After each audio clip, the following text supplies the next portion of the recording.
Good morning, everyone. Hope you all had a safe flight in and have been able to get you some breakfast and coffee over here. My name is Nathan Salter, and I am excited that y'all got up early to come and hear this wonderful panel Heidi Krause and I have been able to put together on ethics, upholding integrity.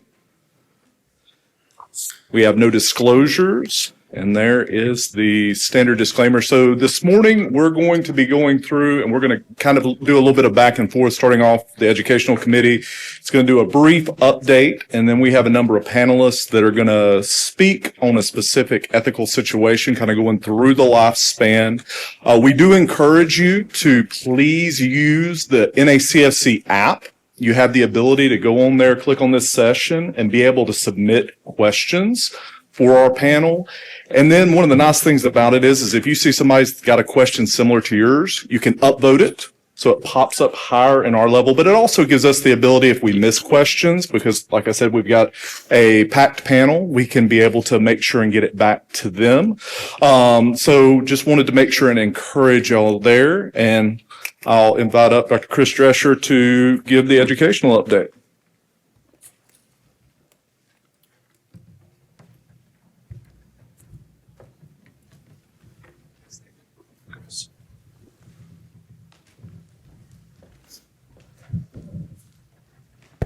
All right, good morning, Seattle. Nothing gets people excited at 7:45 a.m. like a committee update. I'm here representing the Education Committee. This is the last time you'll have to hear from me about this. I'm ending my term as of this conference, but that might be of interest to you if you're interested in joining in the future. So the Education Committee is a multidisciplinary group. You can see the disciplines that are represented here. Some of the disciplines are split out between adult and pediatric, but every discipline has at least one representative. There are 3-year terms, and there will be a call for some positions coming out on the listservs for 2027. That'll be the next time where there is an opening from new positions. So for the next year, it's going to be consistent with the current members we have, and then about a third of the positions, 1 to 2/3 of the positions will open up in 2027. So here are your current members, as well as our incoming members. I'll note that Gabrielle Roberts is an incoming psychologist who will be replacing me, and our social worker is Bob Goodholm. So those are our representatives for our disciplines. What we do in the Education Committee is we're really tasked with trying to ensure that the educational materials for CF are quality, whether that's something that is facing towards providers or facing towards families and patients. We review materials and also occasionally sort of prioritize things or even ask for an expert review in an area if we feel like there's a gap in educational resources. And then we also review the educational abstracts for posters and presentations here at NACFC. A little bit about what we've been doing this past year. We have reviewed a bunch of different materials. The Big Book of CF for Patients and Their Families, the newest edition, has been reviewed.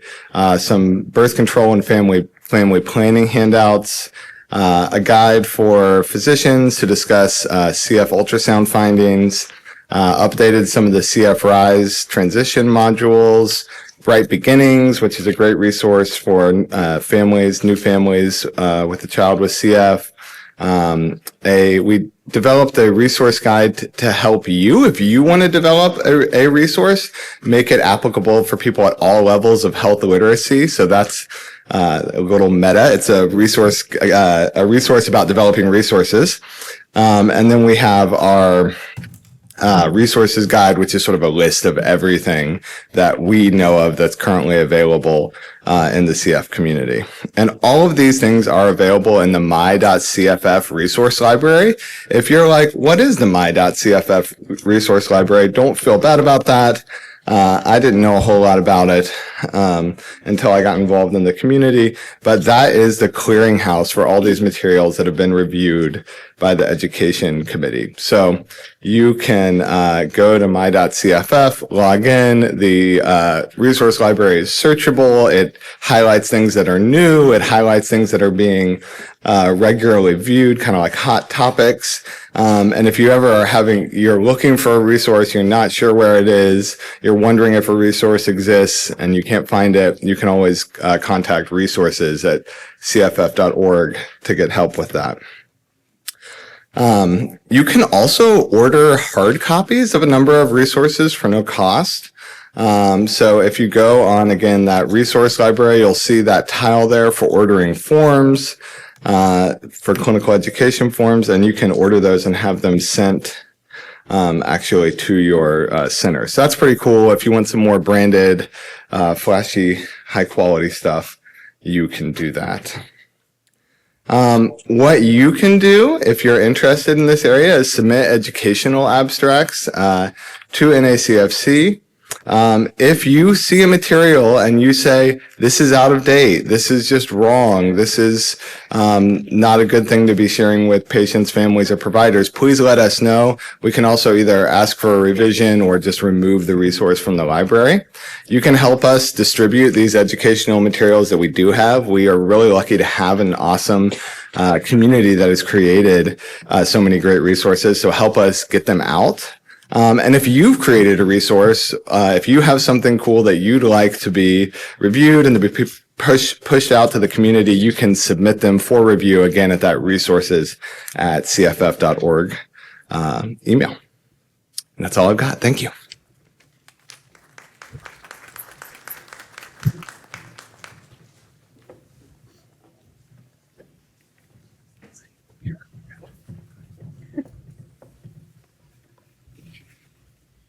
And first up, starting us off today, is Dr. Catherine Moffitt. Thanks for inviting me, and thanks for coming this early in the morning. For some of us, it's almost lunchtime already, but for us East Coast people.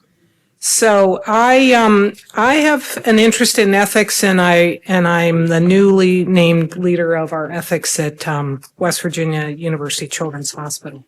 So when you look at ethics, you probably think, well, I have beliefs, my morals, and the two really do intersect, but it really is, we're talking about really what's right and wrong, what we do. But there is a little bit of a difference between when we talk about ethics and then we talk about our own morals. So ethics is really what we do. It's based on logical reasoning and our shared values, really in medicine. So in cystic fibrosis, but in medicine. And it's our professional conduct. And it should be objective. Our morals are really what we believe, and a lot of times it's based on our culture specific or our religion, and it's very personal. And some of it you could say is a little subjective. So let's look at this. Really, it's our code of ethics that we have at work, our workplace ethics, what we do. And then maybe our morals are what we feel, but I think there's overlap here. It's our moral compass and what we're made of. And then we can look at this. I think, maybe ethics is more rational, explicit, and it is defined by our social and professional community. And I'm actually going to go through a little bit of how cystic fibrosis has really changed some of the things that we do that maybe we never did before, and now we do, and our standard of care. So things do change over time. Maybe morals are a little more emotional, really deep-seated, and dictated by our conscience. And I think, an immoral act sounds graver than an unethical one, but, well, you can read that. One could get you fired, but the other could land you in hell, however you want to. Anyway. So if we're going to talk about ethics, we need to talk about the 4 core principles. So autonomy is that our people with CF, our patients, ourselves when we are patients, we have the right to make our own decisions based on what we believe is right or wrong. And for those of us in pediatrics, The parents are the ones who are making the decision for their child, and it's agreed upon that for pediatrics, the child is most likely probably going to have similar beliefs that their parents are. So we give the autonomy to the parent. And we could have a whole discussion about teenagers who, before they really are 18 and legally an adult, but that's kind of beyond the scope of today. So beneficence, you're going to do good. You're not going to do harm. You are going to do good, and be compassionate for the person, for the patient. And we are definitely not going to do harm, non-maleficence. And then the last one is that we are ensuring that everyone is treated equally, that they have access to care. I think the CF Foundation is a great example of making sure that justice for our patients, that they notify us in West Virginia when there's going to be something discussed at the state level about policy, about approving a drug or not approving a drug. And so justice. And there is another principle of ethics, which is maybe not the 4 core principles, but it's research ethics. And again, I'm not going to talk about that, but that is another arm of when you talk about ethics. So I really like this model, and I stumbled across this a few years ago. It actually is a neonatologist, but I think it applies to all of us. So he has this scale going from something being impermissible, you really can't do it, you shouldn't do it, don't even talk about it, something that maybe is possible, it's permissible, and then things that are obligatory. And so if it's really not, we're not going to do it. We just are not. If it's possible, but maybe it's not a family has a choice, a patient has a choice to say, and we'll go into this a little bit more, but lung transplant is one. I've sat with patients and said, I'm not going to be mad at you depending on what your decision is. It's your decision. I'm here the whole way along, whether you choose to be go get listed or don't, or where are you in that scale. But then there are things that it is necessary. And we may, in pediatrics, we might call Child Protective Services, but we actually may go to the court because there's something that this is standard of care and we must do. And those are challenging ones. And I'm not really going to go through cases, but we could probably talk about cases of families who don't come to clinic. They don't get things refilled. They're not on their enzymes. They're not on even their modulator. That's a challenging one. But some of the things that you might take someone to court about are, say, a family comes and there's a new diagnosis of ALL, leukemia, and the family says they don't want chemotherapy. There's a high likelihood of cure. I think that's one example of that. All right. So why do we even need to talk about ethics in cystic fibrosis? You say, well, we're all treating our patients well.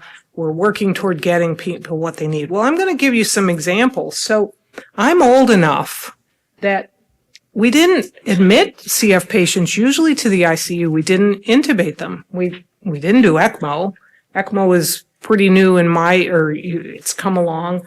Lung transplant wasn't always available. Now, in my career, it always has been, but we'll go up a little bit on the history. If someone was facing a lung transplant or you thought they might, you didn't even do anything in the chest because you were worried you might limit their ability to get a lung transplant. Didn't put trachs in. Maybe you did a first, but second, third lung transplant. Never did newborn screening until I'm going to go through that history. And then we've had a big debate about short stature and growth hormone. Do we do it? Do we not? Well, now we have patients who are found early. We get their nutrition, and we have very few who are in the short stature category. But these are issues that are very real issues that have been discussed and debated even here at NACFC in years past, that now a lot of that is in the category of, we do these things, and we maybe don't think about them. So let's look at the history of newborn screening. Here's one. Then in the 1950s, just trying to find, Boston was trying to even get a reliable sweat test, but there was no way to do newborn screening. And then you may remember that in 1979, IRT was recognized as being a feasible screen for CF, but the outcomes were not shown to be beneficial. And so there were states who started doing placebo-controlled trials, or not placebo-controlled, but they locked up results and they only revealed half of them, and then they were able to show that there was a benefit, and now we do. So, and you look at this, in 1998, Dr. Farrell said the burden of proof is now on those who argue against neonatal screening for CF. That was in 98. We didn't have universal screening in the United States and all of our territories until 2010. And I'm proud to say West Virginia was not the last on that. We were pretty progressive, with actually Phil Farrell's help, as probably many of you in your states had. But there are issues that surround newborn screening, and you could really argue these are ethical issues. So families will argue, should it be mandatory? So being on the side of caring for patients and children and seeing the failure to thrive, the recurrent infection, the angst on this family having this child who isn't diagnosed until they're 6 months, 9 months, 18, 3, 5, you name the age. We all are in agreement it should be, but there are people who want to refuse and do not want to be screened. My state doesn't have enough capacity to save all the newborn screen cards, but some states do. They have all their cards that they've done. And there are people who argue to say, but you have my or my child's genetic material on those cards, and should they be saved? That's a little bit of a stirring if you go to the genetics meetings. And then the genetic counselors and our genetic people say you shouldn't be testing siblings to find out if they're carriers, not as a baby. We do inadvertently find that on newborn screening. That isn't the purpose of newborn screening, but let that person test them for CF, do a sweat test on the siblings, but let them wait until they're older and they can decide themselves if they want to be tested. So let's look at the timeline of lung transplants. So in 1963, the very first lung transplant was performed in Mississippi, and it was on a man who had lung cancer, who was dying, and he decided to agree. And he lived, I think, 4 days. So I was recently in Denver, and we went to the Denver Mint, and there's these new adventure dollars that are being made, and they're not made on every state. There's about a third of the states that actually have the dollar, West Virginia, and they're doing it by order that you became a state. So this is the back of Mississippi's dollar. The first human lung transplant is on the dollar. So I thought that was really pretty cool. So in the 70s, there were a little less than 40 lung transplants done. And then I do remember this. I was a resident. 1988, the first CF double lung transplant was performed in Toronto. And now if you look at lung transplant, it's an option. It's not in the obligatory category, but it is possible. And yet you also look at the drop in the number of lung transplants because of the modulators, which is a great success. But then it does make it challenging because, other people are getting the lungs, but it still is hard. It's a hard road for our patients. Now, if you look at this now, there are patients who really are in that impermissible category, where I sit with a family and say, you're not going to be listed. You haven't come to your visits. You don't refill your meds. You may have an organism, a bacterial organism that prevents you. And we know it's been tried to do directed donor, but we don't do that anymore. But we're in the permissible category for double lung. And then where do we stand with the second and third? Those are really challenging questions, I'm just going to say out there. So maybe it then does become impermissible if the person now has kidney failure or acute, maybe they've had a kidney, maybe they haven't, and then they're having liver issues and access issues. There are a whole lot of things that may make it very, very challenging to do a second or third transplant. So when we look at these fundamental questions, what changes on the line? So I will say the prognosis. So newborn screening is a great example. We have data. We know that it works and that it makes a difference. Is it feasible to do? So there are some things maybe we could do, but they're just so expensive or it's not feasible yet.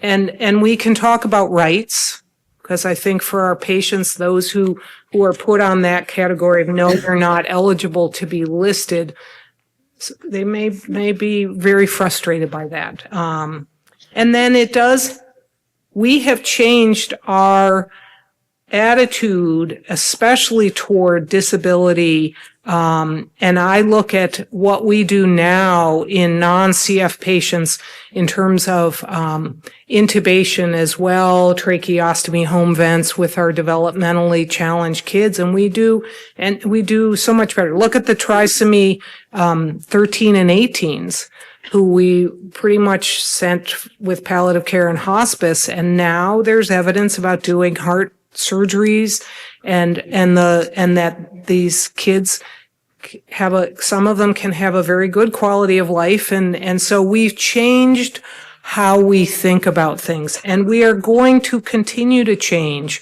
as time goes on those. So I like this quote, William Shakespeare's quote from Hamlet, this above all else be true. So we as providers, we have to really be careful about avoiding opinions, knowing what the prognosis and the diagnosis is and then the prognosis. And we have our own biases, and we might interpret something. Some people may be more of a glass half full person or a glass half empty. Oh, I like that. I don't think that study really shows. I don't think we should do that. Somebody else might look at the same data and say, oh my gosh, look at this. We can do this. I know that I sometimes in clinic, and our kids are not as sick, but there are times I would come to clinic and be like, everybody needs antibiotics, everybody's sick, I'm admitting everyone.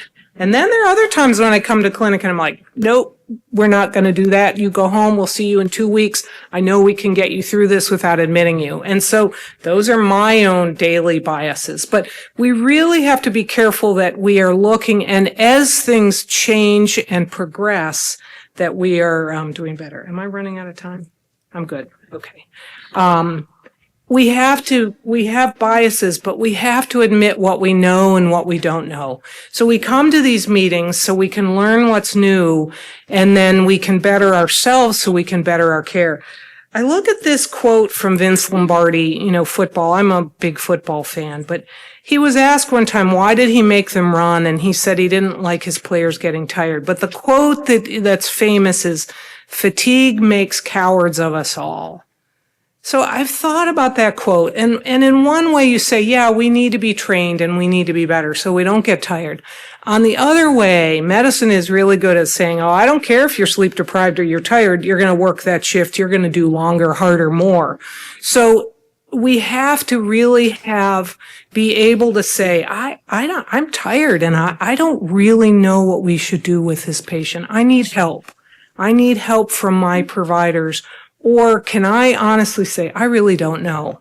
So am I saying no to a patient because I don't know and I'm just, we're going to end this conversation by me saying no? Or is it that I need to better my education and help? So I think we really have to have humility in knowing that I learn new stuff all the time and I don't know everything, and I'm willing to admit that. It's really cystic fibrosis. We've made such strides in our care, but this is a very hard disease for people living with CF. And I think now a lot of the issues are in adult centers because our kids are healthy. We have a lot of challenges. Kids have a lot of challenges, but we are sending healthy kids and transitioning them to adults. But it may be that what a patient hears and a family hears is very different from what we're saying. And that's why it's so important we have a multidisciplinary team, and that you may hear what I said and then you realize, like, yeah, the family didn't get it. And you go back in and you interpret. Or I am sitting in and I'm like, wow, I really like how, or we can work together. We go back and forth with our conversation so that we can help the family. And I think knowing our families really does help. Use your services, supportive care, palliative care, and everyone thinks they equal hospice. They don't, but then when we appropriately need hospice, we should use them. And of course, we have to remember that conflict is emotional. So there's a lot of emotion that goes in on thinking end of life, not getting the chance to maybe be listed again. That drug isn't working. The modulator isn't, well, they're having side effects. There are a lot of things that brings in great emotion, and it takes time for those things to settle in. And it's not like you can go in and one day you're like, yep, got the DNR. We're all good. No, that is not how that works. And then we have to take care of ourselves, because I think that a lot of issues right now, we have an adult patient in the medical ICU who's intubated and critical. And, that gives me moral distress. Maybe not I'm not the nurse taking at the bedside. It gives me distress to worry, to say, are we doing what's right for him? But I'm not the adult care provider anymore. So I can go make a visit, but I'm not the one making decisions. But these are really, really challenging. So these are now some of the new moral issues that we have, and we're going to hear from our panel. What about prenatal screening? We've talked about lung transplant. We're going to hear a lot about gene therapy, which is, I have to learn more and more because I don't understand that. Still, what is the role of ECMO in cystic fibrosis? We're going to hear about prenatal modulator therapy and what do we do about that? We've talked about lung transplant. Some of these issues, especially the prenatal stuff, is the off-label use of medications, which I don't worry about always about other things. Like I use a lot of vaccines that aren't in the label of the age, but, we as providers now, we hear more that we shouldn't be doing that. And yes, we can do that, but we have to be careful that we know really and understand what we're doing. So communication, team, values, trust. We have this great PEP program that our center has participated in twice as we got new providers. We've done motivational interviewing, shared goals, supportive care, and of course all of our providers as the team. So as times change, we all need to change as well. So thank you.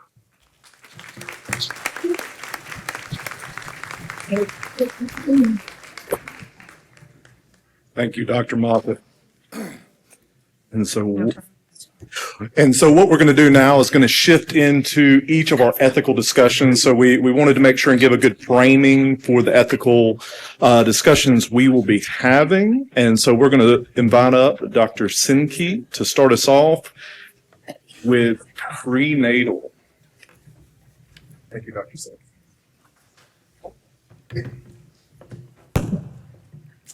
Good morning, and thank you so much to the co-chairs for the invitation to present today. I'm really excited to discuss this topic, but just want to kind of cut to the chase. The answer is we don't know. And I'm just going to kind of spend the next several minutes going over kind of what we do know, what we don't know, and kind of the ethical frame of where we go from here. I don't have any conflicts of interest. This is the outline that we'll go over. I just want to tell a story first before I dive in. Whenever I was in residency from 2010 to 2014, we took care of several pregnant patients. I should also clarify, I'm maternal fetal medicine, so I work closely with our cystic fibrosis colleagues, but I come at this from the pregnancy standpoint. when I was a resident from 2010 to 2014, we took care of several pregnant patients with cystic fibrosis who, unfortunately, this was before modulators. Unfortunately, many of them were quite ill during pregnancy with prolonged hospitalizations, IV antibiotics. And so whenever I was on faculty, it was late 2019, early 2020. Excuse me. I was staffing our prenatal clinic, and I had a pregnant patient with cystic fibrosis who was on Trikafta. I had never seen a patient on Trikafta before. I walked in the room it was just a regular prenatal care visit, and I walked in the room, and there was an extremely well-appearing patient. And so I had never met this patient before. I made some small talk. And then I made an excuse to leave the room because I was convinced that I was in the wrong room because she looked so healthy. And I had never seen a pregnant patient with cystic fibrosis who looked so healthy. And so, so I made an excuse to leave the room. I reviewed the chart one more time.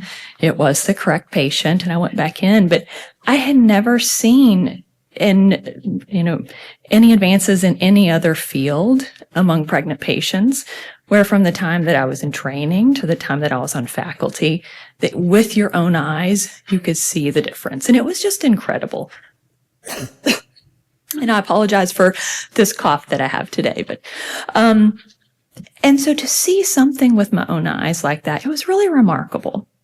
And so this ethics talk that I was asked to share, I am not talking about use of modulators for pregnant patients. So if there is a pregnant patient with cystic fibrosis who prior to pregnancy was maintained on modulators, we absolutely support for them to continue their modulator therapy during pregnancy. And it has been really incredible to see how well these patients do. What this talk is really going to focus on is now we have patients who during pregnancy may find out that they are a carrier for cystic fibrosis, and they may find out during the pregnancy that they are carrying an affected fetus that has cystic fibrosis. And the question is, what do we do for that fetus, right? Do we expose the mother to modulator therapy for the potential benefit of the fetus? So that's what this talk is going to focus on. So first of all, how do we identify one of these high-risk pregnancies? So ACOG, SMFM, pretty much all of the national guidelines recommend offering carrier screening to all of our pregnant patients. It is not universally accepted by patients, and there are some implementation barriers where it may not be offered universally, but that's really the goal, is to universally offer carrier screening to pregnant patients. And so for patients who do undergo carrier screening, we have many patients who find out that they are a cystic fibrosis carrier. So from there at our center, we then offer carrier screening to the patient's partner, and we do a detailed ultrasound. The ultrasound of a fetus with cystic fibrosis, it may be perfectly normal. However, fetuses with cystic fibrosis, you may also be able to see echogenic or dilated bowel that could be suggestive of a developing meconium ileus. And so from there, you have some diagnostic options. Carrier screening is usually not back, and we usually have not had an opportunity to discuss all of this with the patient until later in the second trimester. So amniocentesis would be the most common way that we would offer to diagnose the fetus, either with or without cystic fibrosis, to the family. But there are cases where families may find out earlier in pregnancy, in which case a CVS could be offered. And so then the question becomes, how do you counsel a family in which neither parent has cystic fibrosis, or potentially the father has cystic fibrosis, and you determine that the fetus also has cystic fibrosis? We typically will have a comprehensive discussion regarding what's known, what's not known, and the pros and cons of whether or not to initiate modulator therapy, again, for this carrier mother with an affected fetus. So what is known? We know that modulator therapy crosses the placenta and is detectable in cord blood and neonatal blood immediately after birth. I want to thank our team led by Dr. Kimbalot, Dr. Garcia, and others. We have a poster, 691, if you want to come say hi. Would love to meet you in person.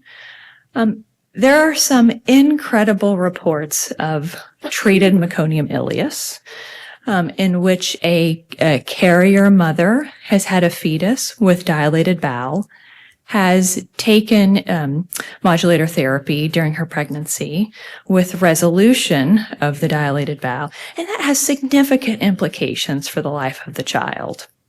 There are also incredible reports of a male fetus that was exposed to modulator therapy in utero. Was born with normal vas deferens. I mean, that changes generations and is extremely exciting. However, I just want to be cautious. There are other implications. There are reports of unsuccessful in utero treatment where carrier mothers have carried an affected fetus with dilated bowel, took modulator therapy, and it did not resolve, and the neonate still needed bowel resection in the neonatal period. There is a possibility of an increased risk of neonatal cataracts. And there are other implications of modulator therapy crossing the placenta and then crossing the blood-brain barrier of the fetus. And we don't know the long-term consequences of that, if there are any. There are also maternal side effects. We're giving medicine to an otherwise healthy mom, and she has potential to develop any of the side effects listed in the FDA package insert. And there are also issues with insurance coverage. Who pays? Is it covered? Is it not? And so lots of conversation around that. From a historical lens, there are examples of other in utero therapies that have been offered prematurely that were then introduced into clinical practice before there was robust evidence that were subsequently found to either not be effective or to cause harm. I don't think that modulator therapy is the next thalidomide, but that happened in the not so recent past. Continuous fetal heart rate monitoring was promised to reduce the risk of cerebral palsy, and it did not. Intramuscular progesterone, oxygen during labor, weekly courses of betamethasone, magnesium as a tocolytic. There is a history in obstetrics of offering really promising interventions to pregnant patients before they were robustly vetted, and it hasn't always panned out well for the patient or for the fetus. So what do we tell our patients? We tell our patients that off-label use is being offered. I mean, the support systems online are incredible, and people can go online and see that other people who are carrying a fetus affected with cystic fibrosis are taking modulator therapy for potential neonatal benefit. So patients know this is happening. Because of the unknowns, we have generally recommended considering modulator therapy if the fetus is confirmed to have cystic fibrosis via diagnostic testing. We would want to be very careful about offering it to someone who isn't sure that their fetus has cystic fibrosis or not. For example, dilated bowel. There are lots of reasons for dilated bowel. So just because the carrier mother has a fetus with dilated bowel doesn't mean that the fetus necessarily has cystic fibrosis. Because of the unknowns, many centers are only offering in utero treatment if there's abnormal prenatal bowel imaging. And so for some centers, you have to have a confirmed diagnostic, generally from amnio, and an abnormal ultrasound finding. Not all centers, but some. And so modulator therapy can be offered, but we would caution against using the words recommend in the absence of stronger data. The team approach is extremely important. So at our center, I call Dr. Garcia or Dr. Crick. They are the ones that manage the mom who is the carrier and the modulator therapy and the prior auth and monitoring the side effects. I mean, I'm not used to managing patients who are on Trikafta and managing all of the side effects that may or may not come with that. And so I think that team approach is so important that we can bring the CF expertise from their team and we can bring the pregnancy expertise from our team. And so through an ethical lens, first, beneficence, so do good. prenatal use of modulator therapy, it may treat meconium ileus, and it may allow development of normal vas deferens, which is so exciting. From a non-malfeasance point of view, or do no harm, we want to just be cautious regarding potential fetal brain implications, maternal side effects, and financial toxicity that can come to the patients. From a justice perspective, this should be available to all patients, and this should not just be available to patients with means if it's being offered. And at the end of the day, autonomy is extremely important. And later in the session, Mr. Barrett will highlight this, but this is the patient's choice. And so we want to be supportive. If a patient wants to pursue this, we will support them. If they don't want to pursue this, we also support them. So in summary, more evidence is needed. We currently offer treatment to pregnant patients carrying an affected fetus, generally if there is an abnormal ultrasound finding, but we want to avoid pressuring a patient into using modulator therapy and to provide support to them independent of their choice to use modulator therapy. And that's all. Thank you all so much for the opportunity to speak today.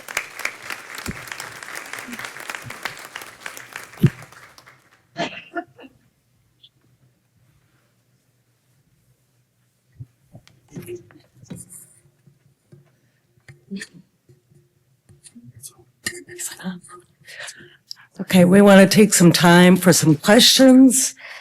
I want to remind everyone that you can submit questions on the app. I don't see any questions on the app. Does anyone have any questions so far? Please step up to the microphone.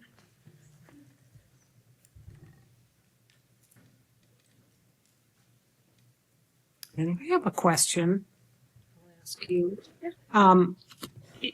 And maybe we don't know yet. If there is a benefit of the modulator during pregnancy, my experience is you find the ultrasound in the second, maybe or almost early third trimester. Is that too late? So if we are going to treat with a modulator, do we need to move that time back a little bit? I don't know if you know any of the evidence yet. Yeah, thanks so much for the question. And so this afternoon, I want to say at 2:30 or 3, there's this like a prenatal workshop that's going on, or another case, which I'm sure this will be discussed in more detail there, and I want to go because I want to hear what other people are saying about this too. So in the published case reports that have really shown resolution of a suspected meconium ileus with maternal prenatal modulator therapy, they've generally started in like the 20s.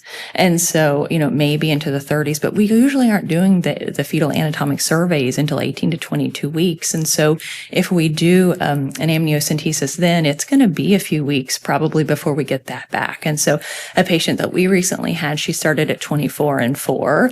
It took a little while. Like she actually had an amnio around 18 weeks. By the time we got the amnio, the CF center was very quick in getting her in, but then the prior auth for her Trikafta, it still took about 6 weeks from the amnio to initiation of therapy. And she had an abnormal scan with dilated bowel even at 18 weeks.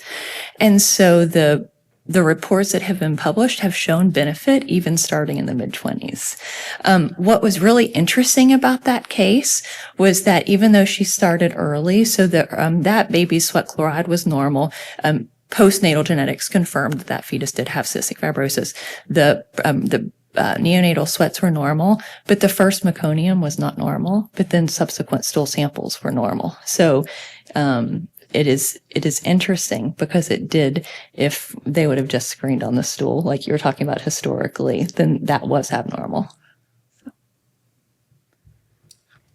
We do have some questions.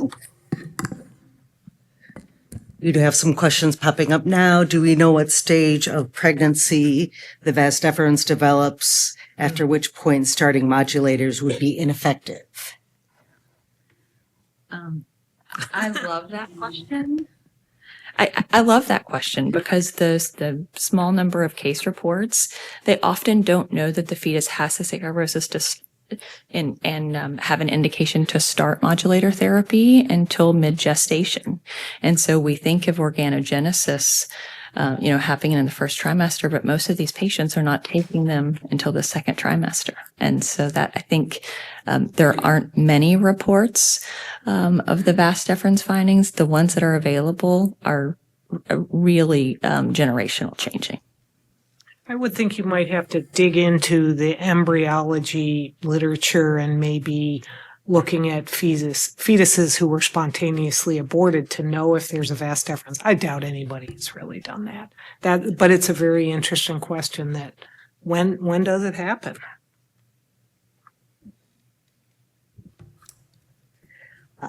Another question we have is, have there been cases of normal development of vas deferens after prenatal treatment with modulators? Yes, there have been cases of normal development of vas deferens after prenatal modulator use. And do moms need to do CVS or amnio, or is cell-free DNA enough? Oh, yes, this is Pandora's box. So in your presentation, you had one of your last quotes was about, as things change, we need to change. I was raised on amnios being the gold standard, right? So cell-free fetal DNA is fascinating technology. Whenever I started residency, it was not commercially available, became commercially available later in my residency. But essentially, it's a maternal blood draw that looks at fetal DNA particles in a mom's blood. And so we routinely send it now.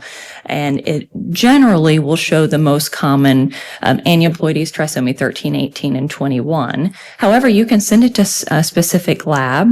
And if there's anyone from these labs in the room, please feel free to chime in. And they will report in a carrier mom whether or not they are picking up increased signal from fetal particles and the result is fetus is at high risk to be affected with cystic fibrosis. So there are not a lot of these cases to have large numbers to kind of investigate the validity of it. But I think it's extremely promising. My personal practice has been that if we're going to expose a fetus in the developing brain to modulator therapy, and if we think amnio is reasonable, we would prefer to have an amnio-confirmed fetus rather than a positive cell-free fetal DNA result. But we may be in this room in 5-10 years, and cell-free may be very accepted for that. So at this moment, it is being offered. We had a patient last week that we sent it on. There were no ultrasound findings that were abnormal. And so if it comes back positive, the current plan was not to start modulator therapy for her fetus. But it is a really exciting area, and I think that this will rapidly change. So just a little thing that I learned about cell-free DNA, because I didn't really understand, and I still don't understand, but the companies who market these products are very good in the rural parts of the United States at getting OBs to. So I think my state, West Virginia, maybe your state, Alabama, in the rural areas, the women are getting screened, whereas in the more like maybe the Seattle area, they're not. And so I think that's very fascinating how technology will roll out, and it should be available for all, but how there is a little skew of who's getting tested or not. So I think that's really fascinating, and that will change. All right. A couple other questions. So there may not be enough information, but curious about how these developments in prenatal modulator therapies might be affecting prenatal counseling for parents who already have a child with CF and are considering their family planning options. Can you read the first part of the question again? There may not be enough information about this, but they're curious. Yeah. No. So it is a luxury to take care of a family and when they already know that both parents are carriers, because then you are able to have those conversations a lot earlier. And so that may be a family who would want a CVS to understand if that pregnancy was affected or not. And then a conversation could be had much earlier about modulator therapy. And we have a question in the audience too. Yep, good morning. Carol Chase from Washington, D.C.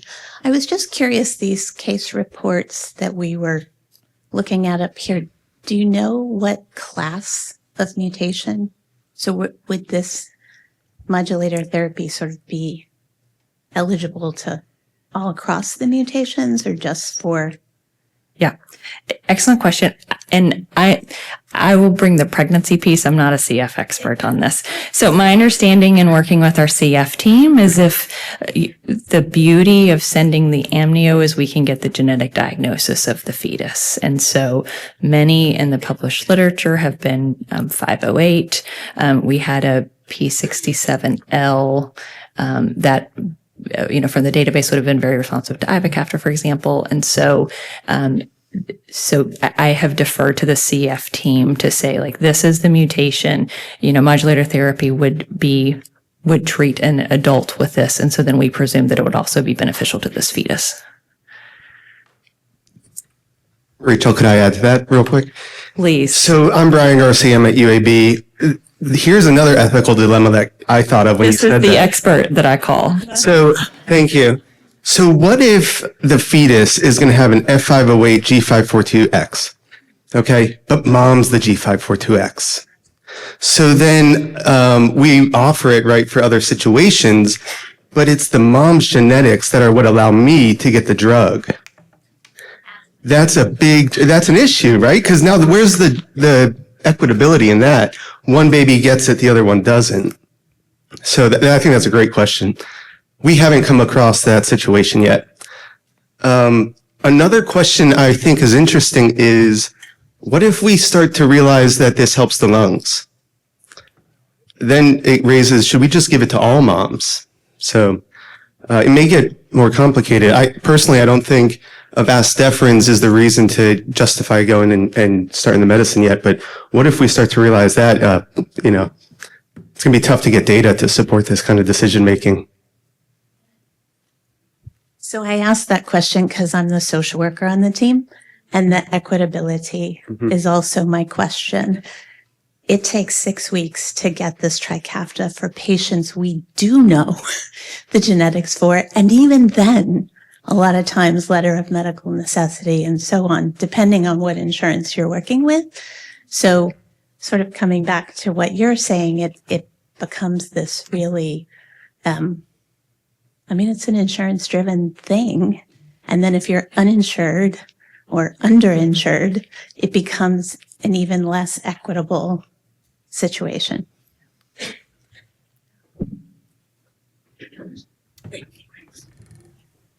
We need to move on.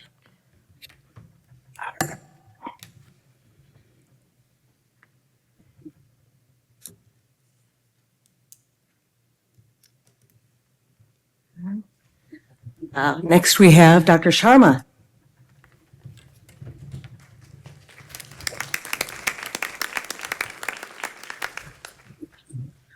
Thank you so much for allowing me to come and talk a little bit about a few cases that we faced in our CF center. And I also will start with a little bit of kind of a story and some cases and focus a little bit more on kind of the team dynamics of these cases and the ethical dilemmas that came up within our team. I have no relevant disclosures today. So I call this in the zone when families are refusing highly effective modulator therapy for patients with CF.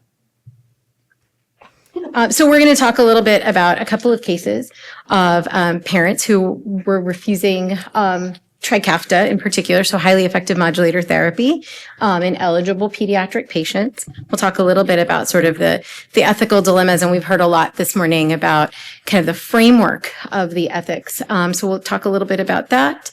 We'll talk a little bit about in pediatrics, the parental zone of discretion and kind of where that framework helps us make decisions and understand how we're making decisions.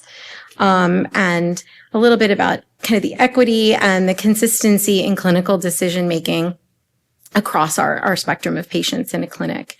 How do we navigate these refusals? And then a little bit of kind of how our center dealt with some of this.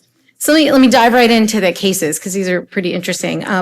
We take care of a 7-year-old young lady with CF. She has Delta F508 and G542X. She was diagnosed by newborn screen, and we saw her very early on. Early in her infancy and toddlerhood, lots of viral illnesses. Has a school-aged sister who brought everything home for her. And we discovered as she had more viral illnesses that there were a lot of just requests for antibiotics. Mom didn't want to bring her in for an evaluation, just wanted us to call in an antibiotic. We did discover that she had obstructive sleep apnea, and she underwent an adenotonsillectomy. And I bring that up to highlight that their pattern was to avail themselves of all of the medical therapies and various therapies that we could offer them. We did start to realize as she got older that medication adherence was very intermittent, and much of it was related to the child telling her mom, I don't want to take my enzymes, and mom would say, okay. And as soon as she became eligible for modulator therapy based on her age, we had a very long discussion about the benefits, and certainly brought up the risks of therapy as well, but discussed this at each visit subsequently. And repeatedly, mom declined modulators, telling us that she doesn't like to give her child medications, and then really talking about dad and his beliefs. And at that time, we had not met dad in the clinic, but that he doesn't believe in pharma. She did fine for a while, and we just kept talking about it. She had a first growth of Pseudomonas in her culture, and but was very clinically stable, so we decided to treat as an outpatient. Subsequent to treatment with antibiotics, she was lost to follow-up for about 9 months related to loss of her insurance. When she returned to clinic after her insurance limitations were resolved, she was coughing and wheezing. She couldn't do her pulmonary function testing. She lost a significant amount of weight. We very strongly recommended she be admitted to the hospital, and mom very adamantly refused. And so in an effort to kind of co-produce with her family, we prescribed outpatient antibiotics in very close follow-up 1 week later, at which point she had improved somewhat, but was clearly not back to her baseline. Subsequent to that, a couple of months later, she was admitted to the ICU at one of our satellite facilities in significant respiratory distress, was requiring high-flow nasal cannula support, and that admission was very complicated. So our CF team doesn't round at that facility, but we work very closely with them. And so there were a lot of phone calls back and forth about her family was refusing antibiotics. They were refusing a PICC line. And they began to, over time, kind of cause a disturbance, and they were really obstructing the care. So Child Protective Services was called by the care team, and there was a behavioral contract that was created with her family. After she was discharged home, she came back to the clinic.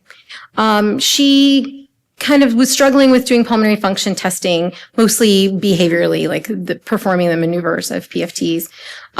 We again discussed the benefits of highly effective modulator therapies with mom, who at that time deferred the decision to dad, and really wanted to impress upon us that she was going to do a really good job with the treatments. And so there was a plan created in partnership with the school nurse for her to get additional treatments while at school.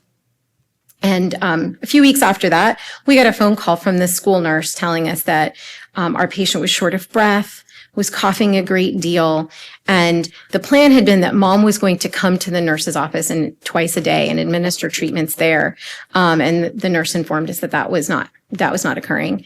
Her school nurse, as mandated reporter, did additionally make a report to CPS. And subsequent to all of this, and we brought her back for another close follow-up. Oops, sorry. And she came to clinic this time with her father. And at that point, it was discussed in great detail by various members of our team that we feel for a 7-year-old, she has pretty significant lung disease, and that we felt pretty strongly that the highly effective modulator therapy needed to be started. And it took a lot of time. And the concern was that during that period of time, she had more exposures to antibiotics due to illnesses. And she was still really struggling kind of day to day. But finally, they did agree to proceed with starting. And it's still a little unclear to us how adherent they really are with the modulator therapies, but she's been clinically very stable at her follow-ups. The second case is actually, very similar. A 5-year-old with CF, diagnosed by newborn screen, and early on, very adherent to follow-up, came to clinic routinely, but did really struggle with growth and nutrition. And while his family expressed very specifically, they knew how to administer enzymes, they knew how to do the breathing treatments, and that's what they were doing. It was still a little unclear if kind of that was all happening as described. We did notice that intermittently he'd have some respiratory distress when he had viral illnesses. We would recommend admission, and his family was very thoughtful about, they recognized the need for admission, but they travel a great distance to come to our center, large family, financially struggling when their child was admitted. So it was always a balancing act for them there. It is relevant to point out for him, his entire family, he has a number of siblings, none of them are vaccinated and none of them received vitamin K at delivery. Again, modulator use talked about quite a bit. He was admitted to our inpatient service with influenza A in respiratory distress. He had a right-sided pneumonia as well. His family did refuse a PICC line, but other than that, they were very adherent to all of the recommendations. They were thoughtful about the recommendations being made, but they did recognize the need for them. We extensively reviewed all of the imaging and had a great discussion with his family about modulator therapy. And towards the end of that admission, they decided that they did want to proceed with modulator therapies, but very much wanted to do it in a slow, increasing fashion. They wanted extra monitoring for liver enzymes, et cetera. So this brings us to sort of where we think about effective modulator therapy too. I think as care teams, we recognize that Trikafta for many of our patients is absolutely life-changing. It improves lung function, reduces exacerbations, really improves their quality of life.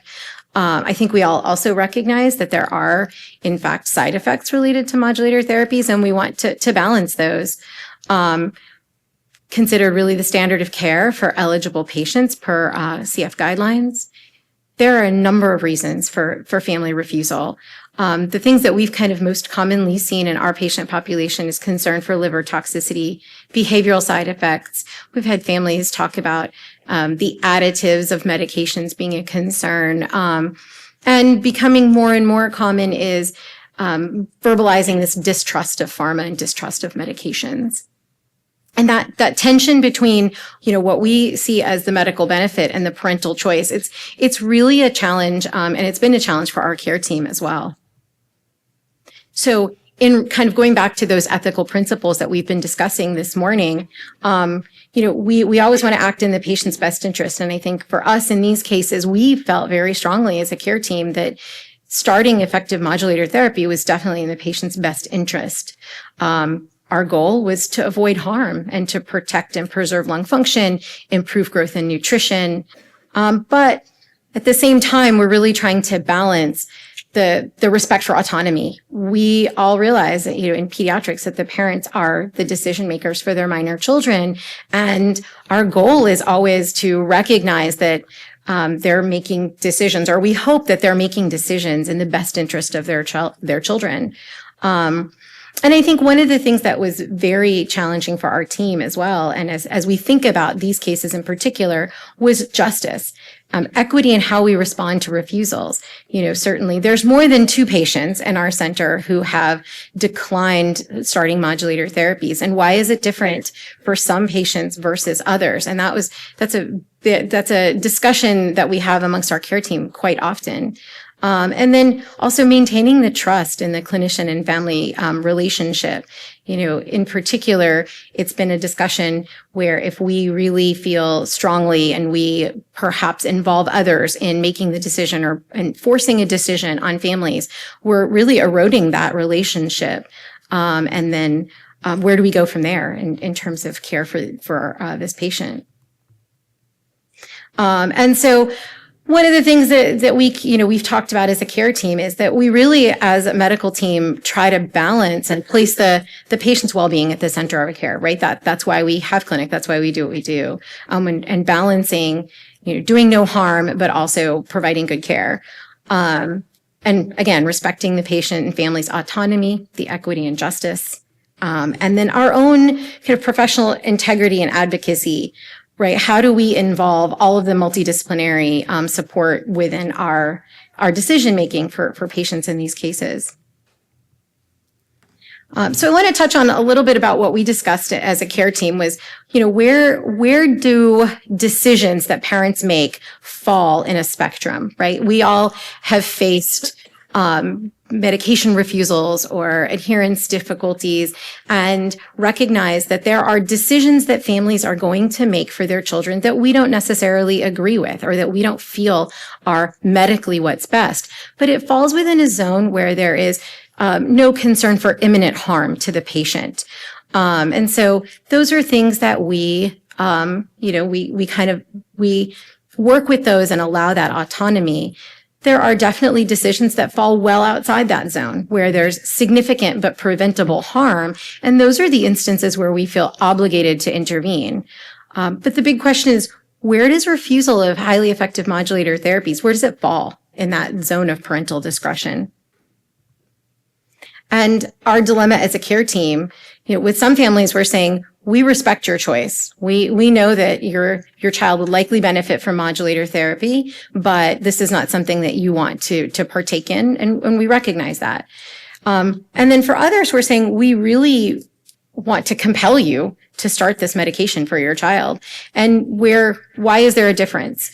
And certainly the discussion within our center has surrounded kind of their clinical trajectory. What's the urgency of starting modulator therapy? Are we acting from a place of kind of implicit bias? Are we thinking about this in a way? Are we speaking from coming from a place of bias towards starting a medication versus holding off? And then kind of what's the institutional culture? I think every team has a different dynamic, and some teams are going to feel more strongly and act in a different manner to try to compel families than others. But we really are at risk of inconsistent application of ethical principles. Why do we do things differently for one family versus the other?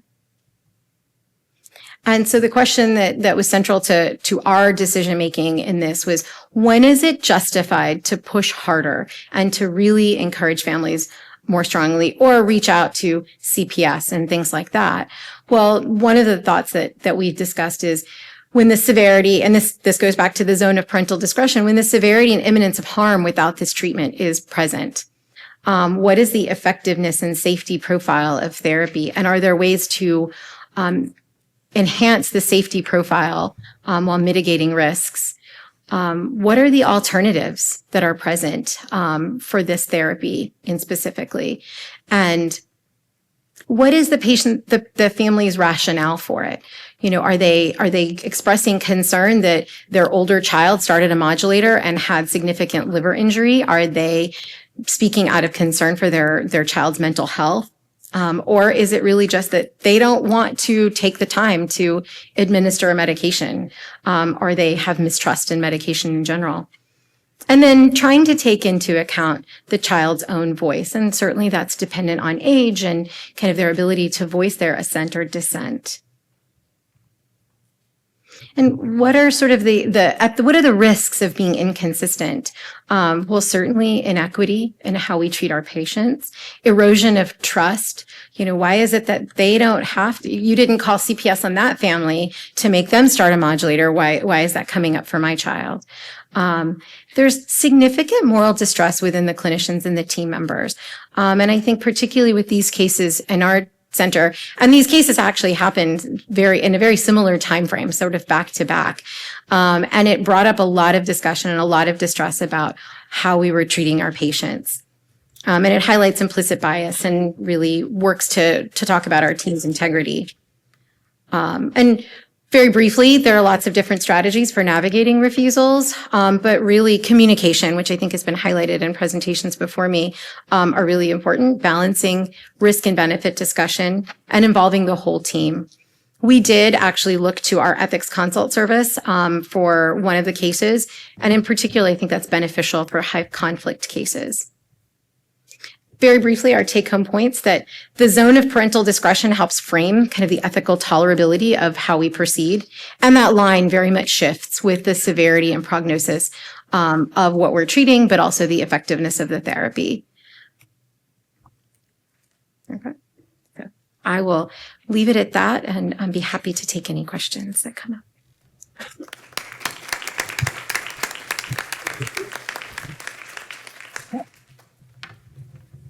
We are taking questions.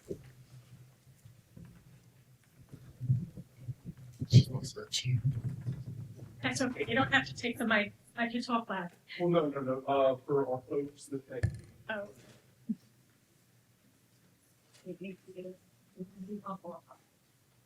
That's what I'm here for, get my legs stretched. Hello, my name is Stacy Springer, and I work at Walter Reed in Bethesda, Maryland. So I work with a military population, and the question I have for anybody on the panel is, where does culture fall within these decision-making, and when is it a cultural issue where we need to respect their decision because this is what their culture says, versus non-compliance and somewhat medical neglect? I also bring this up because, hopefully I won't get in trouble for saying this, but there's culture in the military. You know, enlisted folks will be influenced one way, and officers will be different. So, you know, we kind of, it's not just in the military, we pick and choose who's being non-compliant versus being autonomous. So can you all respond to the decision-making in that role with culture, regardless of where you're at? So I'm really glad you brought that up, because I think it's a very important consideration. And we face some very similar situations in which, you know, we have families that culturally and from their belief system really feel as though additional medications are not a part of what they want in the care for their child. Or we've had, you know, families who feel very strongly that modulator therapies are, you know, despite our explanations of them, are interfering with kind of the natural pathway of a disease, and they don't feel comfortable with that. And it's a really challenging thing to navigate, because it's hard for us sometimes as the care team to put ourselves in those shoes. So that's where kind of our multidisciplinary team really comes together to talk through those instances where we can try to see it from various perspectives. But I agree with you, it's hard, and it really highlights kind of how we treat patients and how that moral distress develops over that inequity.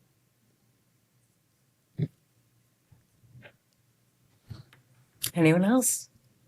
Step on. Hi, Sade from Dallas. We have lots of patients who refuse, not lots, but we have patients other than this that refuse modulators. And one of the big issues is that some of them are doing good enough, so we just let it go, right?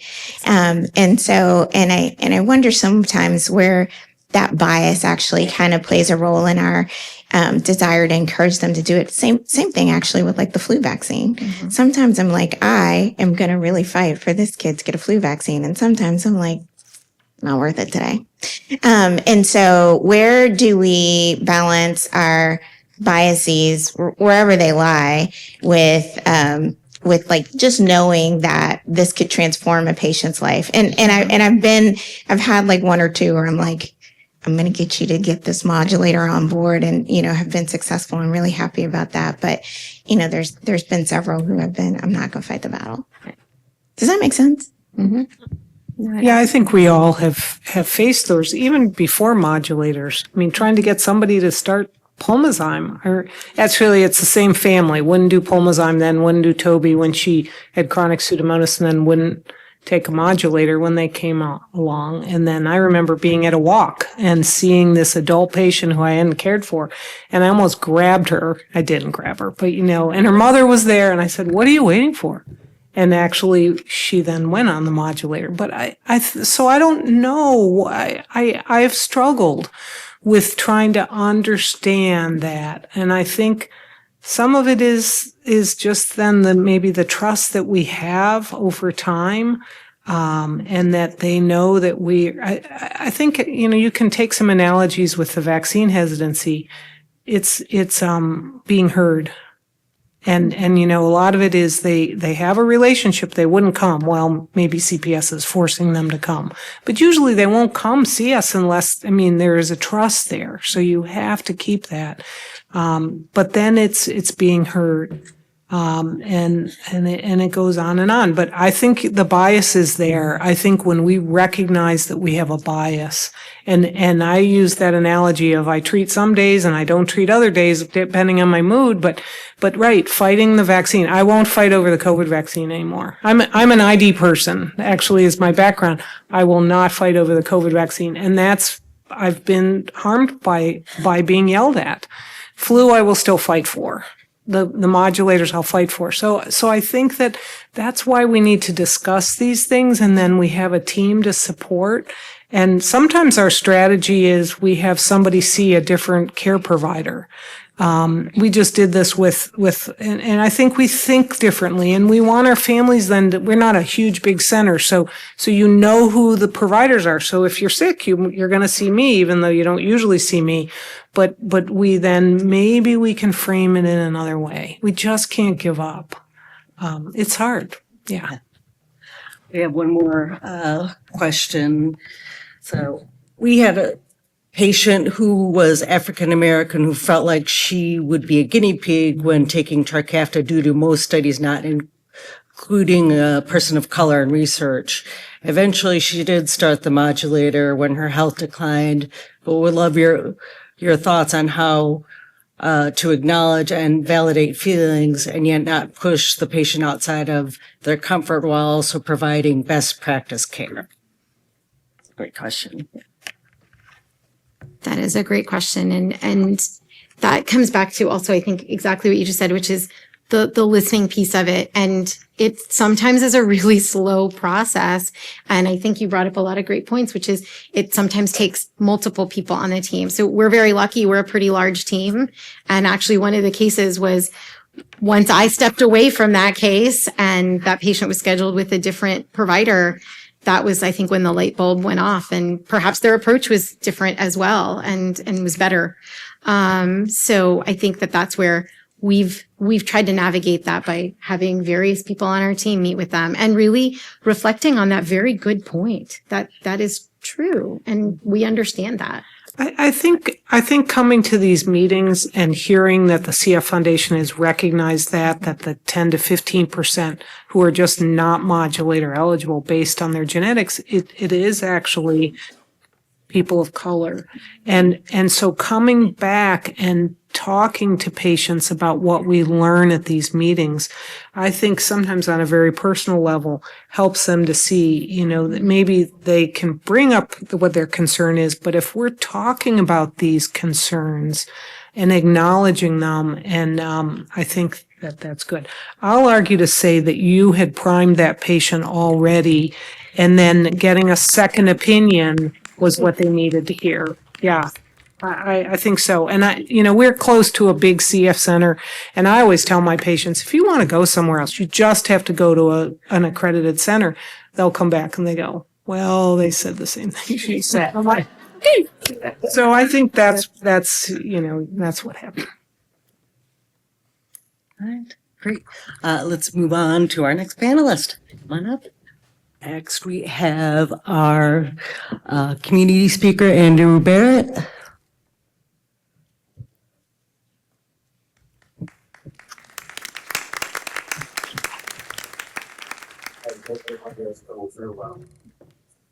I am Andrew Garrett.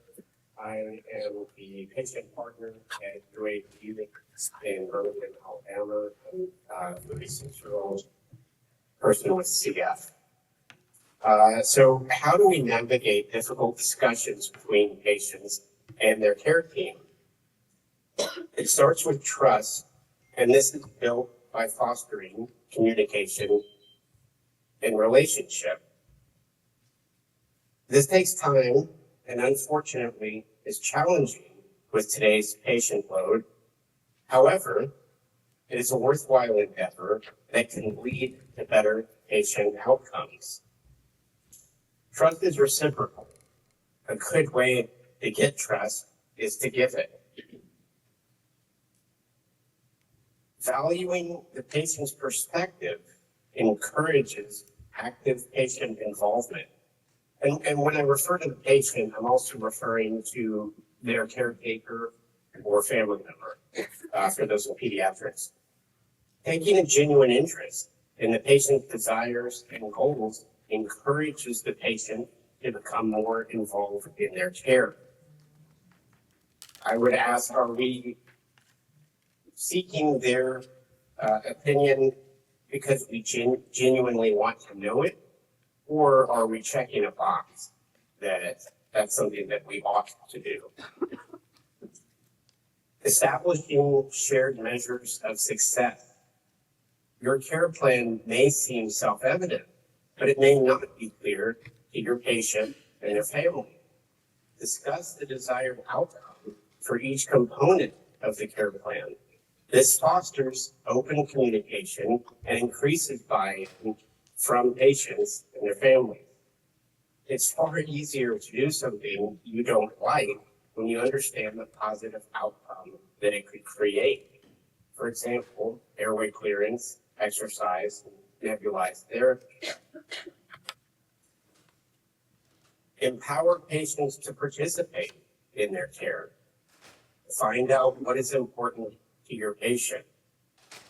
The tools we have today are fantastic, from excellent care centers and providers to modulators.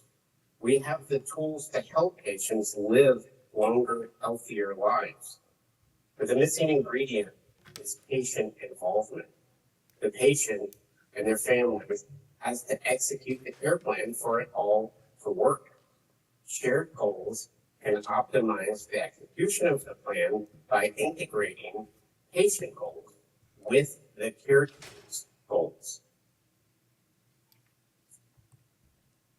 Changing the conversations. Over time, the patient's needs and the care plan will change, and these conversations may look very different, but the need for trust, buy-in, and goals remains the same. Navigating these difficult discussions with integrity isn't always easy, but it can be meaningful. Empowering your patient to speak up, participate in creating the care plan, and share what their needs are will create more buy-in and, I believe, adherence to the plan that is created.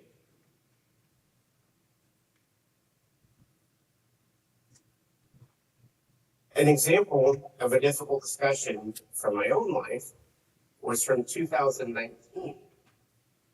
I was declining very rapidly and was being evaluated for lung transplant.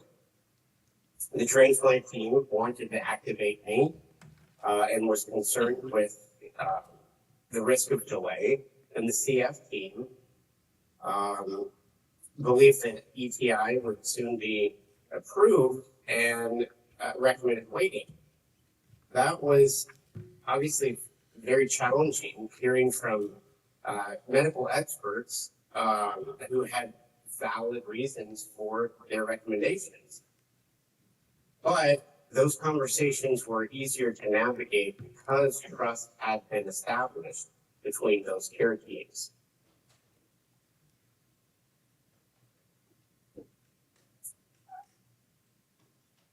So navigating difficult discussions with integrity takeaways, explain your desire, your goal and desired outcome, and ask the patient or family member what their goal and desired outcome is.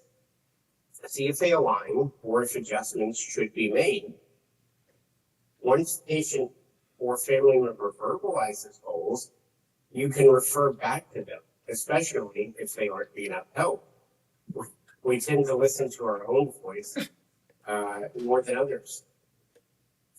Ask if the goals, the patient or family member's goals have changed, and if they've not, then refer the patient back to the plan to create that desired outcome.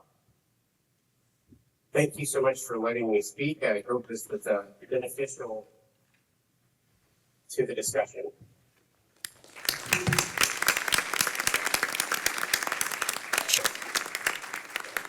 Thank you, Andrew.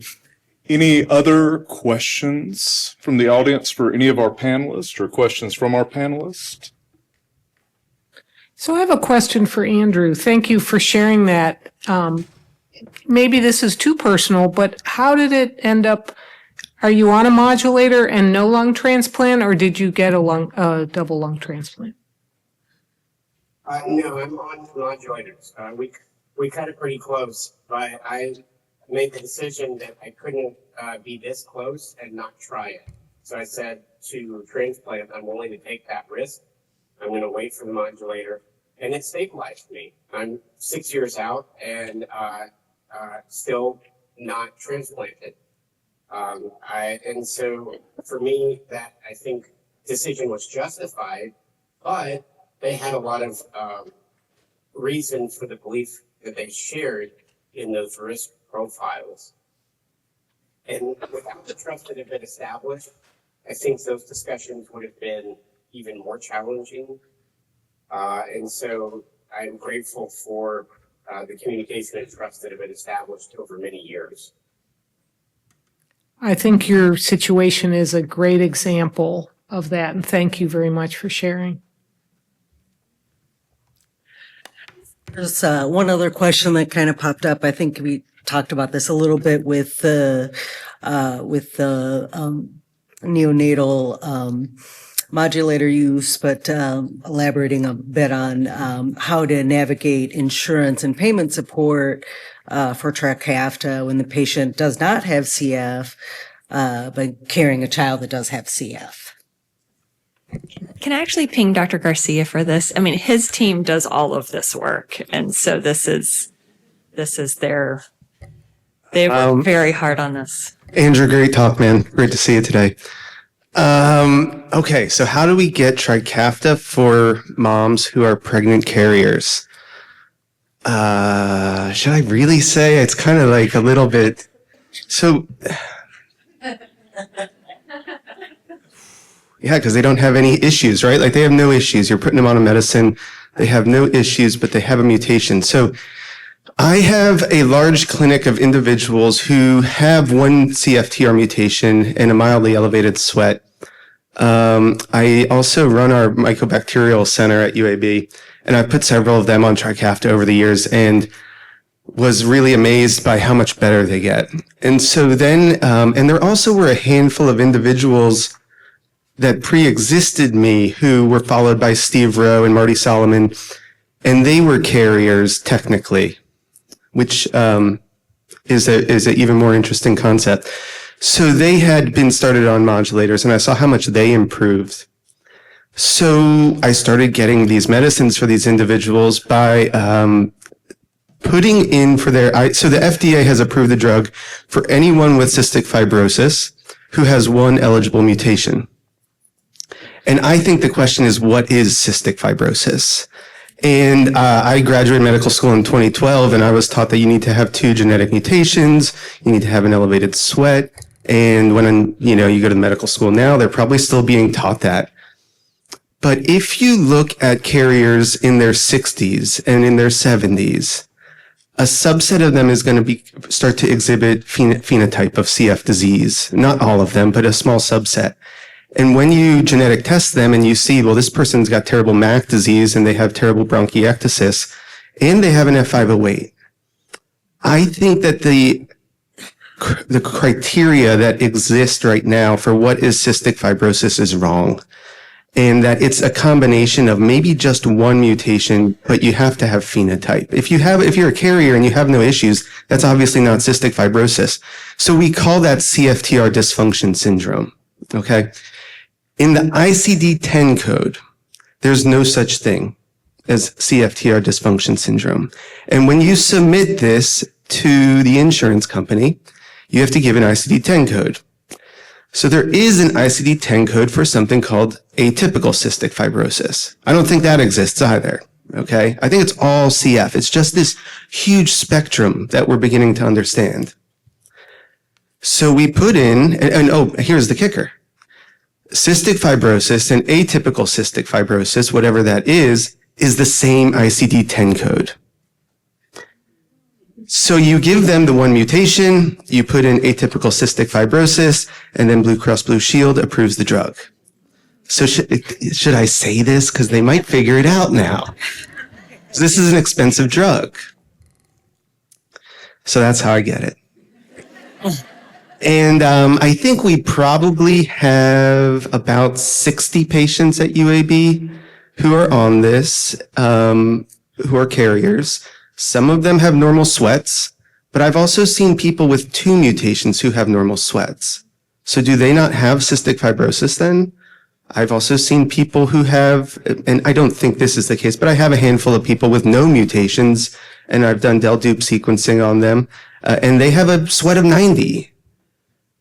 In that case, I don't think that, well, for one, obviously a CFTR modulator won't help them, but second, I'm not really sure that's cystic fibrosis. That might be its own disease. So that's how I get it. And I think what I encourage my team to think about is that we're still only beginning to recognize the spectrum to which it exists. And if you think back, 15 years ago, and you saw someone who had 2 G551Ds or a G551D and another mild mutation, right? Because that would be so unusual to get 2 of them. 2 mild mutations, and their sweat might be 40. This person would present to the clinic around the age of 45, 50. And so that starts to like broaden what is that spectrum of CF disease.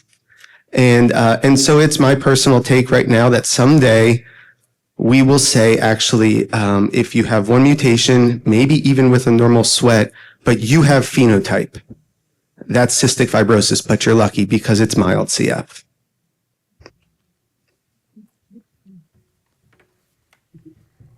All right, we got another question for Andrew. What specific things did your care team do to establish trust with you?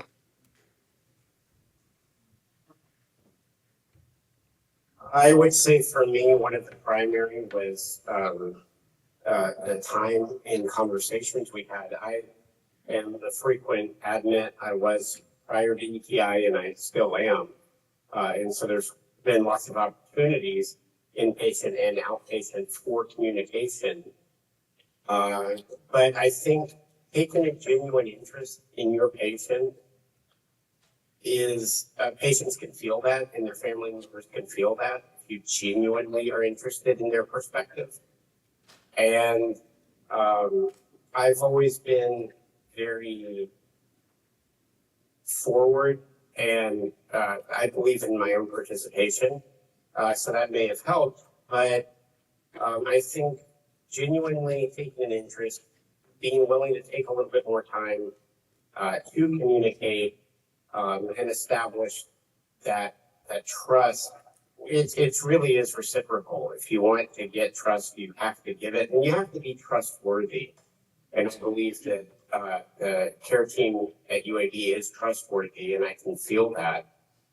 So there's been lots of opportunities, but it's sort of that golden rule, behave in a way that you would like to be treated. And I think that has established trust as well as anything in my own life. All right. And for the family that had CPS called after the difficult admission, what did the family cite as the final reason to start modulators? Was it the CPS pressure or was there a science-based reason? If I recall, so CPS didn't really help us with our case for modulators. They sort of went, oh, okay, and moved on.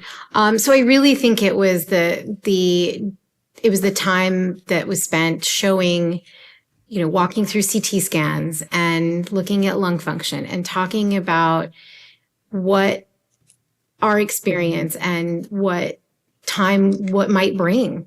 And, we view, this is what the CT scan looks like. This is what a CT scan of another child with CF who doesn't have the same type of lung disease looks like. This is what our hopes are, that we can improve lung function, get her to grow and gain weight, which will keep her healthier. We would like to, see her be healthy and go to high school and do all of the things that you see her doing as a family. And this is the way we feel like it's going to happen. And I think it was just slowly kind of planting all of that. And then I think it finally hit that there was a realization that, exactly what you said. A lot of families, they look at their actually, their kids look really, really healthy and they were resisting the change. And I think that was part of it. They were resisting the change. They were a little shell shocked to realize that their child was sicker than they thought. And so it was a science-based discussion. It was a lot of time and discussion. And yeah, CPS, they didn't really, they sort of bowed out pretty quickly.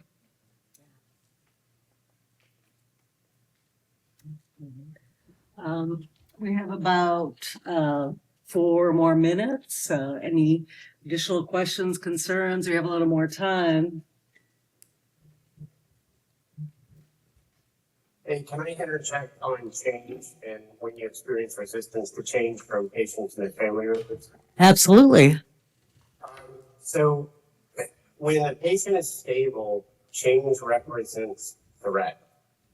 I think that is some of the experience that UAV saw in ETIs and recent ETI, whether patients wanted to change or not. When you're not stable, change represents hope. So, and that's why political elections go the way they do. So if there is resistance to change and there is stability, that is probably playing a large part. And so when you can keep that perspective in mind and explain why this change represents hope, you'll probably get better buy-in. But in my own life, if I'm stable, I probably don't want to rock the boat too much. If I'm unstable, then let's see what you've got. So if you have patients and family members that are really, really hesitant to change, that may be playing a role. That's right. And so if you approach it with that perspective, I think you'll have more success. Yeah, absolutely. Thank you for that. That's really, really important, wise words. Thanks.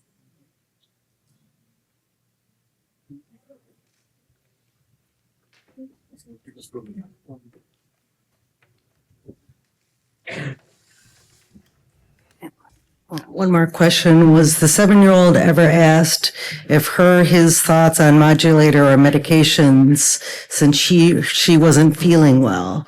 Wondering if she had any understanding of the disease or medicines. She pretty much reiterated exactly what her mother told her. So when she was in the hospital and they wanted to start an IV, she said, my mom says, I don't need one. So I don't want one. And so that was a lot of what we got. My mom says, I don't need this medicine. So she was asked. Kids absorb what their families tell them. The final question. Hello, my name's Fidelito. I am from UW, the Masters of Social Work, specifically the Child Welfare Training and Advancement Program, which trains DCYF employees, Child Protective Services, hello, as well as Child Welfare Family Services. As a student, I'm in my specialized year, which basically means I'm 1 year closer to graduation. And then I will be in the field, I guess, for people who, whether we work in child welfare or not, is there, I guess, ways that us as CPS workers, I'm just kind of talking from a Washington State perspective, with our own policies and guidelines. Do y'all have recommendations on how CPS workers might, kind of work more effectively with the team in instances like this? Hey, first off, thank you for being here and educating yourself on this. We have run into this multiple times. And it is very frustrating because oftentimes CPS is like, ooh, that's medical neglect. The parent said they're taking their kid to their doctor. I'm done. And it's sad because we see the kid's life shortening. And we oftentimes, our medical team, our providers will write a very pointed letter saying, this child is dying and you doing nothing is killing this child. I would recommend talking to the medical team and listening to the medical team that, as a medical team, if we are getting CPS involved, we have literally done everything else and we have tried to work with the family and we have bent over backwards for the family. So if we're coming to you, listen to us and don't just dismiss the case because the kid's not actively bleeding. I think that's really important. We've actually, one of my latest CPS calls, it was me and the physician sitting there, and we had the CPS worker on speakerphone, and she called and was like, well, I just talked to the mom and she said that she's taken her kid to the doctor in the last 6 months. And this kid had advanced liver disease, advanced lung disease, severely malnourished. This kid was literally dying. And she's like, I don't know who's lying. You or the mom. And we were like, well, who has more motivation to lie? Why would we lie about a kid's health? We're literally looking at their medical review, medical chart, which we sent you. And, we don't have motivation. And the person was like, well, I guess that's true. But still, they didn't want to take the case. And I get CPS, especially in our area, is overworked and doesn't have a lot of resources. But if a medical team is putting in a medical neglect case, listen to them and talk to the medical team is my best advice. Is we are always happy to educate and help someone understand. And that's true also for schools. We will sit down and do any education to help the betterment of our patients. Right. Well, that is the time for us today. We appreciate y'all coming out this morning. If you have any, can we have a final applause, I guess, for our panel today for coming out? Thank you all.